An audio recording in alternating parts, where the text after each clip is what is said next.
What up? Welcome back. I'm Steph Abroad, joined with Jabby Quay. Today we're going to be watching Hype Culture and Nostalgia are hurting the MCU. Dun, dun, dun. I don't know what this is going to contain, but it looks exciting. Make sure you hit that subscribe button, bell icon, all notifications, and vote this up. And while you're doing that, hit that subscribe button for Browntable. Thank you all for letting us watch this. And right now they're at 322,000 subscribers, so get that number up, and thank you.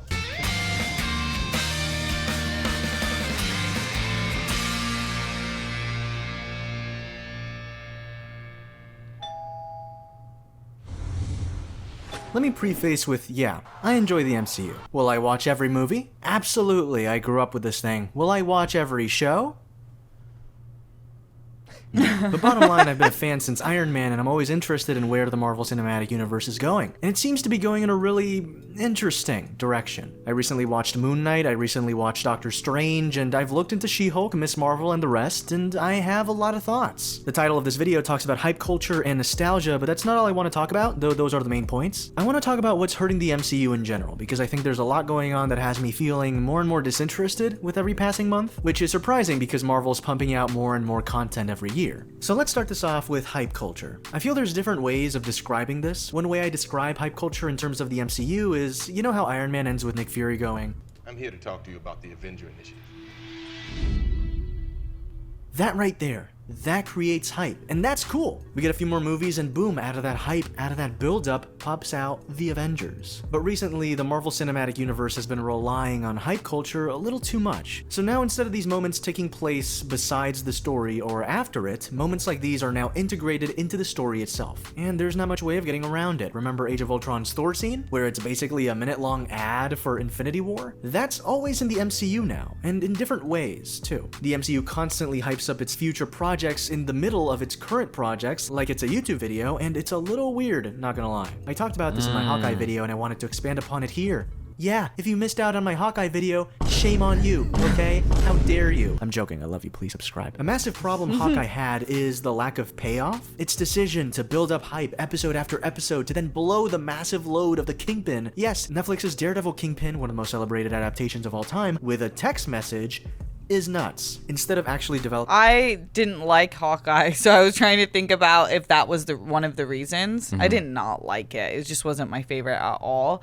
I definitely agree with the outward ads placed in for other Marvel movies. That doesn't bother me as much. Does that take you out? It did initially. So early on, I would get very frustrated, and there's like a conversation you can find of Sintel and myself on the Jabby Quay channel for an old show we used to do called Good Thing, Bad Thing. Because he was excited about the fact that there's this like integration of all the movies, and I would get frustrated with that. I'm like, now all these films depend on each other, almost like a codependency relationship. Now you need everything just to watch this one story, which initially used to really, really bug me. Now I'm just accustomed to it. I've adapted. I haven't really thought about that as a thing until this video. How much it's just really out there, like hitting you with these ads in the middle of the movie. Yeah, I guess it does bother me.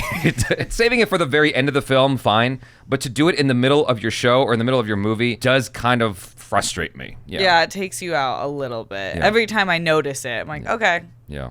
Cool. Although I was, hyped about the She-Hulk Daredevil reveal. Yeah. So. This character through episodes, we get a half-assed reveal, and every single thing the show builds up to has incredibly weak climaxes. Worse, the show has build up, but this is all conveyed in deleted scenes, and the audience never gets to witness character development and proper character introductions. A lot of Disney Plus shows rely on building up to something, and the payoff has been rather weak. It'll be saved for a later season or another show or something, when the payoff needs to happen in the season itself in order for it to be satisfying. A recent example? Moon Knight. So you know how earlier I said at the very end of Iron Man 1, when the plot was fully over, Nick Fury reveals himself and talks about the Avengers Initiative? Yeah, Moon Knight decides to advertise what I'm assuming is its second season during its first season. And it does so by building hype towards a character. This character being Jake Lockley, Mark Spector's alter. Awful decision to do the, oh, person with the ID has an evil alter aside, the character's built up gradually, episode by episode. And at a certain point, it stops being built up towards another alter in the future. It's just so obvious that there is another alter that even Steven and Mark acknowledge something is wrong as early as episode 3. Steven, what did you do? I swear it wasn't me. Then who was it? And so finally, in the final episode, the final alter is revealed. Jake Lockley appears in the middle of battle, and we see him. We don't actually. No, we cut away Exactly. from the violence. Oh, that made me so yet mad. again. I was so livid about that. I was so mad at the Moon Knight show for doing that to me because I'm like, you've been building towards this thing the entire time and I don't get to see it. Yeah. What the hell? Why? They like cut away for the final fight on the ground. Like it just blacks out and then he beat everybody up. I'm like, that is so cheap. That's such a cheap shot. We needed to see him, you know? Spent all their money on Oscar Isaac. And he's just baiting you like he's saying for the second season. And that did visibly frustrate me. I was like, that's some bullshit. Are Like, you gonna watch the second season? oh yeah. Oh yeah, without a doubt. Yeah. They got me. They got my got money. us, yeah. Stop lying to me, Kevin. I love you. Don't hurt me like this. And instead, the final battle is finished off screen. They wanted to hype up another altar so bad that they decided to literally skip the climax of the final battle. Yep. Are you fucking kidding me, bro? This- Exactly. It's real. Facts. I really like this guy. Yeah. That was funny. Fact. Yeah, that's true. When you put it in plain words like that, like, damn, Marvel. Yeah. skip the climax of the final battle. Are you fucking kidding me, bro? The scene is also the hero character at their lowest point too. Moon Knight is down, barely holding on. The Scarlet Scarab, trapped, in danger. Arthur Harrow taunts Mark, essentially telling him that the world would be better off without him. His family would have been happy. And man, it's prime buildup for Mark and Steven to stand up, have a heroic, emotional moment, working together to stop the villain, to truly stop him, not just, fight his cronies earlier in the episode. And if they really wanted to reveal Jake, they had every opportunity to do so, making it clear that he's on Khonshu's side and will protect Mark and Steven by any means necessary, even if it means killing, and the build-up would have been satisfying. We'll finally see this alter that has haunted the show step into the spotlight and showcase that while he works for good, he's dangerous and lethal. If that happened, the alter build-up, which by the way has affected the plot multiple times now since the first episode, yeah, that would have paid off in the season it's in. But no, they decide to save it for the end credit scene. By that point, the story is over and killing Harrow is unnecessary. A shock value murder to reveal the evil alter. Like imagine if in No Way Home, the final battle ended with the Green Goblin appearing and throwing a bomb. Andrew saves MJ, but instead Tom saves Ned, and then Tom makes his way towards the Green Goblin only to find that actually Tobey Maguire already beat his ass. We set up the final battle, we were at this climactic moment, and then it was stripped away from us. That's basically what happened. Yep. Take me back to fun cameos and hype when it didn't actually affect the plot of the movie or show I'm watching. Please. And hype culture was very prominent in Endgame. It was of course the culmination. It was hyping up seeing everyone together at once in a final battle. The only thing is, in Endgame it's satisfying because this is what the universe has built. These are all characters from the Marvel Cinematic Universe. And then, WandaVision did something. Whoa, is that a cameo? Now, I don't watch Ruby, but I do watch H-Bomber Guy. Take that how you will. Vaccines are great at stimulating my balls. So how the MCU handles cameos and nostalgia reminds me of this part in H-Bomb's video on Ruby, where he talks about how the show has a ton of problems, and instead of focusing on creating new and better stories or perfecting its world, it decides to reference back to stuff viewers previously enjoyed. One of the standout moments that people really liked about early Ruby is the part where Nora pokes Ren's nose and says boop. People really liked that because it's a genuinely simple and cute moment that you don't need to know Rooster Teeth lore to enjoy. So, of course, in addition to selling merchandise that quotes these moments, in the second season Nora starts wearing a boop shirt. Hey, remember when she said boop? Well, it's in stores now. And hearing that made this tidal wave of, oh, wash over me. It's me you want, so here I am. Because Marvel is starting to do that a lot. It's not about showing how interconnected the Marvel Universe is anymore, it's more like, yeah, do you remember this? This was cool, right? You know how Kingpin was hyped up in Hawkeye to entice viewers to keep watching because, oh my god, I loved Daredevil, or how WandaVision had Evan Peters as Quicksilver and you were like, oh my god, is Quicksilver coming back? Are the X-Men coming back? No Way Home had Tobey and Andrew come back as Spider-Man and thankfully that worked out well thematically and story-wise, but wasn't it weird that when they pop out, there's like a second of pause to let the audience cheer? Yeah. It's weird, and people talk about that a lot, but not many people talk about this scene. I'm something of a scientist myself. Octavius. Oh wait, let me fix that.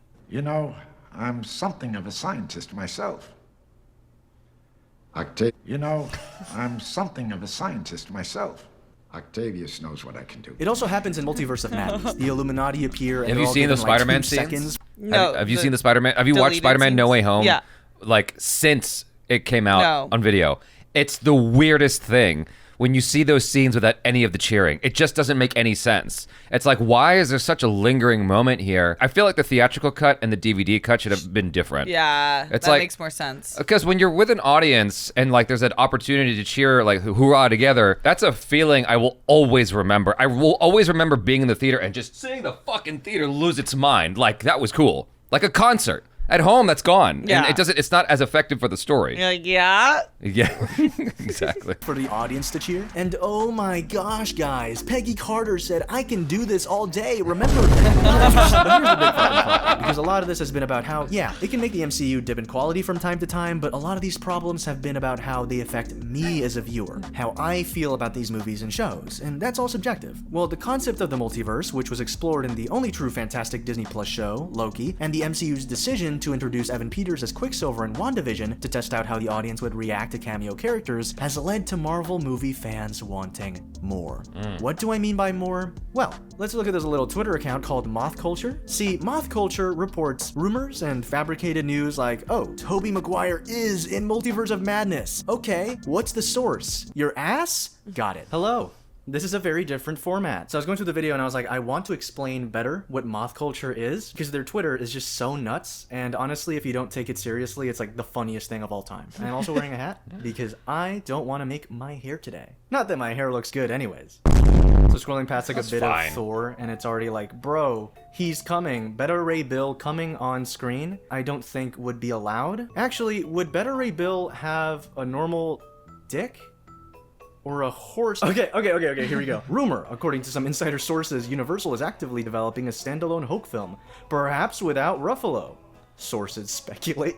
What are your sources? Where are they? You see, and like, the thing is that nobody believes them. I don't trust you. For now, it's so funny. That's why I love it. It's just so funny to go through the tweets. Okay, it wasn't this, because it's just, I have to scroll so much, but this is an example. Rumor, Marvel Studios likes the idea of making a one-off superior Iron Man film that's unattached to the MCU. It could be the grittiest idea yet, pushing an R rating. Let me just call Kevin Feige. He's on speed dial. I'll just verify if this is true or not. Yeah, hello? Hey, Kevin. Hey, what's up, man? Hey, man, yeah, so supposedly you're making a superior Iron Man film with Tom Cruise. Tom Cruise, shit. And it'll push the boundaries of superhero cinema because it'll be R-rated. Is that true? Bro, that's not true at all, man. I wish it was, though. Shit. Oh, okay. Yeah, thanks, man. Yeah, I wasn't sure. Nah, it's okay, I wasn't sure if it was true or not. Yeah, it's not true, man. No worries. Gotcha. Yeah. Anyways, love you, baby. I love you too, Kevin. So you coming over later? Yeah, I'll see you tonight. Oh, hell yeah. Did you buy it or not? Yeah, I bought it. Oh, let's Yeah, I go. bought it. How big is it, though? Like in size, you know? It's 12 inches. Fuck, shit. I'm so excited. Oh, dude. I'm still filming, Goddamn, Kevin, bro, so this is gonna go I'll have to call you back. crazy. And it's funny, but it's also a little worrying, and TikTok is like a whole nother beast, and I haven't even tackled that yet. Let me know if you want me to tackle that, because that would be so funny, and I think it would be so fun just to do. And this feeds into fan expectations. Rumored to appear in Multiverse of Madness, Tobey Maguire, Eric Bana's Hulk. Is that Deadpool in the poster? Deadpool confirmed in the Multiverse of Madness. Yeah, I remember and all instead that. of viewers focusing on, you know, the movie, appreciating the story for what it's trying to be, it's being judged as what the viewers wanted it to be. I, for one, loved Multiverse of Madness. Its script being a little messy and not doubling down on certain thematic elements prevents it from being a top 5 MCU film, but it does so much, so well. And yet everyone is talking about John Krasinski. No, not him. Him. Identity theft is not a joke, Jim. People are like, there aren't enough cameos in Multiverse of Madness? I was promised cameos. This movie sucks. There aren't enough cameos, but the MCU is building up to Secret Wars where every character is going to pop up, including the Spider-Man, the Fantastic Four. Your childhood is going to pop up again on screen, guys. That Chip and Dale movies come out, it's literally just fueling the same thing. Nostalgia bait. And at least that movie has all of that for a reason, and it builds upon that in its world. But again, I read more about the cameos than the story or plot points themselves. I made that Why It Works video on No Way Home because I wanted to talk about something from that movie other than Toby and Andrew showing up, as that overtakes the conversation every time. So this is what a rather large amount of MCU fans care about now. Instead of Thanos tying everything together, it's cameos now. Phase 4 should just be called the Cameo Saga or something, because it seems like a fifth of the MCU's viewership is watching the MCU based on the potential to see something they recognize, not necessarily to watch something new. This isn't to say they're all duds though. Shang-Chi was received. It's sad. I agree with him. And the thing about it is, I feel like with Disney or any huge conglomerate, with any huge company, you're trying to find what's going to make people tick, so that you can generate more ad revenue. And if they see something's working and you keep buying it, you know, you're voting with your dollar every time. If they see something's working, they're gonna keep doing it. They're gonna keep pulling that lever until it stops working. That's just how it works. You know, it's business at the end of the day. Unfortunately, I have such mixed feelings about this because I remember watching the opening of Ready Player One and seeing this mesh of all this IP coming together. I'm like, that would be such a cool world to play in, where you can go like hiking a snow mountain with Batman or whatever they said in the opening of the movie, and just seeing all these things come together is like, I can see why that's so much fun, but at a certain point, like if that's all you've got and you don't actually have a legitimate story to tell, it's gonna feel hollow, and it's more disposable, it's less memorable over time. What are you left with? Yeah, I feel like we're the generation that's like raised on Where's Waldo, and everyone's obsessed with finding the Easter eggs. We're like, there it is, but now it's like right in front of our face, so it's not like Easter eggs as much anymore. It's right there. Yeah. Shang-Chi was received really well. Moon Knight was also received very well, despite having little tie to the larger MCU. That being said, that's also due to positive word of mouth for the former, and the latter is a decently recognized character that people have wanted to see in live action for a long time. Also, it's Oscar Isaac. Like, how do you not watch a show with Oscar Isaac in it? He does an amazing job. Still, sometimes I see more people talking about how Daredevil will be appearing in both She-Hulk and Echo rather than She-Hulk and Echo themselves. And that worries me. Marvel seems to called want it to out, build hype though. for future projects, and it at times can be detrimental. But worse, though, by seeking to deliver more fan service and nostalgia bait, it risks its fans becoming disillusioned by not getting what they expected. A good amount of people now want to see every single superhero that's ever appeared in a Marvel property since the 2000s in one movie. People now want to go, ooh, ah, and point and shout at the screen because of something or someone they remember, instead of doing that out of genuine excitement towards the story itself. And I, for one, understand. I understand the theme park aspect of these movies. They're fun. But at the same time, I just kind of miss watching an MCU movie and getting everything I need out of it, without having to worry about watching another show or movie or sequel to get the full story. That's why I love Shang-Chi. That's why Eternals, while not the best, felt refreshing, at least. I also don't need cameos and nostalgia to be so deeply ingrained into these movies, and I'm worried that the MCU might have to dive headfirst into that aspect to keep fans happy. And ultimately, I'm not sure if even that'll be enough. I thought this was quite thorough. The middle thing with him going through the Twitter account didn't really do much for me, other than I can say that his hair was fine. It wasn't bad. I think a lot of us overthink our hair situation, and most people don't give a shit. Yeah. No, I know what he meant, though. Like, I feel like I have similar humor to him in the sense that I'm like, this is so stupid and funny because these people, most people don't understand what it means to be like a reputable news source. You can't just like say things. To have no citations and people just bite on it, and then all of these rumors start. It is funny, but I thought this was really putting into words what a lot of my, I feel like, latent subconscious thoughts have been while watching some of the newer shows. Yeah. Does that make sense? No, I get you. Yeah, that happens sometimes where you have a feeling and you just don't know how to articulate it, and then someone comes out with an essay and you're like, that's what I'm feeling. Yeah. You know, I get that. Apparently I do that for people too. Sometimes. Exactly, Jabby. What he was saying about Eternals, like, I understand where you're coming from and where he's coming from. It is different and refreshing, but I didn't like it. It has nothing to do with cameos. It has nothing to do with not feeding into my fan service. I just didn't like the story. Okay. Yeah, I thought that the story was not executed very well. I guess it's sort of the same thing. Like, there's some version of it in my mind where I'm like, that would have been dope, and they didn't do that. It was just this sort of befuddled mess, and I'm like, all right, cool. That's what we're running with. We're just gonna keep going. It doesn't matter. It's all disposable because we're gonna move on to the next thing in 2 seconds because they put out like 18 things a year. The main point of this is that the cameos are becoming the focus. Like, he was talking about Doctor Strange and how everyone was just talking about not enough cameos, and I'm like, that was cool. Don't get me wrong. That was neat and all, but like, I was mad at the story. Me too. If you didn't watch WandaVision, you were gonna be confused AF. Like, what is going on? I thought in the last time she was a good guy. Like, what? You know, if you're not watching the show, I watched the show, so I understood, but I can see people just being sort of like thrown. Doctor Strange is my favorite Marvel movie. I didn't need any other Marvel films to enjoy it. I just watched that on its own and it's good. To need to watch like 18 other things in order to appreciate Doctor Strange 2, to me, is silly. They're not doing their job right as a storyteller. They're doing their job right from a business perspective. Yeah. Which is great. Like, from a business perspective, I respect it. I'm like, yo, you're making bank. But from a, sitting here just trying to get entertained perspective, it makes me frustrated. Yeah, it is kind of frustrating, and we're seeing some of those reports come out during like She-Hulk press.